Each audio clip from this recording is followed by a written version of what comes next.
The man accused of fatally shooting two Palm Springs police officers last year was in court today, and now he's facing 3 new charges. Our Kitty Alvarado was there today, and she spoke with the families of officers Jose Gil Vega and Leslie Zarebny about the never-before-released details of that tragic day. She's here now with more. Kitty.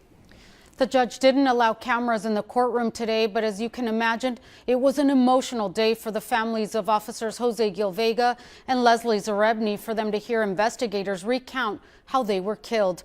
But they emerged from that courtroom even prouder of their fallen officers and satisfied Felix now faces more charges.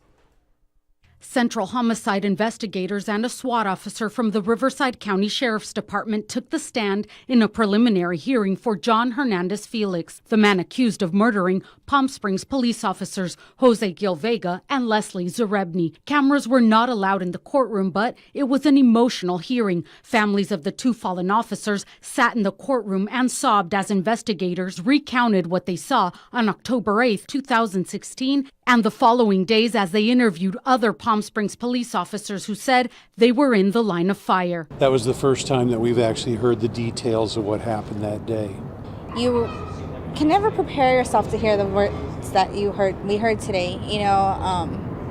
It was hard. It was tough. Investigators said officers told them when they arrived on scene, they saw officers Vega and Zarebny speaking with Felix's parents on the front lawn. As they approached, both officers and a third, Jeffrey Burton, were walking towards the door of the home. Then they heard someone yell from inside, "Don't do it, don't do it." Then gunfire. Officers ran to take cover. Officer Vega was shot and fell on the front lawn, but was able to back away near another officer who pleaded with him to stay put. Instead, Vega, with a now bloodied face, went to his patrol car. As he got out another weapon to go back, he was shot and fell to the ground. It didn't surprise me. I stop and I think, Leslie was still there, and I would think that his thought process would have been that he needed to go and help or save Leslie.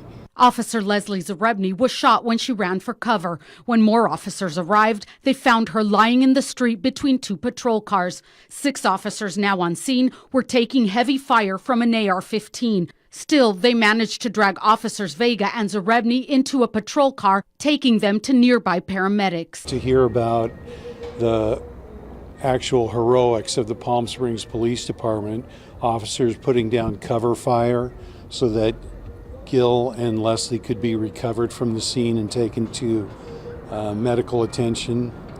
It's just unbelievable. Those officers that were there on that day, what are they going through and what are they living with? Us hearing it, it's been hard for us just to hear it, but they had to live it. Felix now faces 3 additional charges. Attempted murder on a peace officer for 3 of the other officers that were at the scene on October 8, 2016, where officers Vega and Zarebny were murdered. In the end, the judge did find enough evidence to try Felix in this death penalty case. And while this hearing was tough, it helped both families solidify titles many have bestowed on their loved ones. Heroes. Leslie was an extremely good officer, and she was fearless, and she loved being a police officer and serving the people that she did. And everything that we heard in court today confirmed that. I don't think any words can express of how proud I am of him. And Felix is being held without bond. He did enter a not guilty plea to the new charges. He will return to court on January 19th of 2018. I'm Kitty Alvarado. All right, Kitty, thank you for that.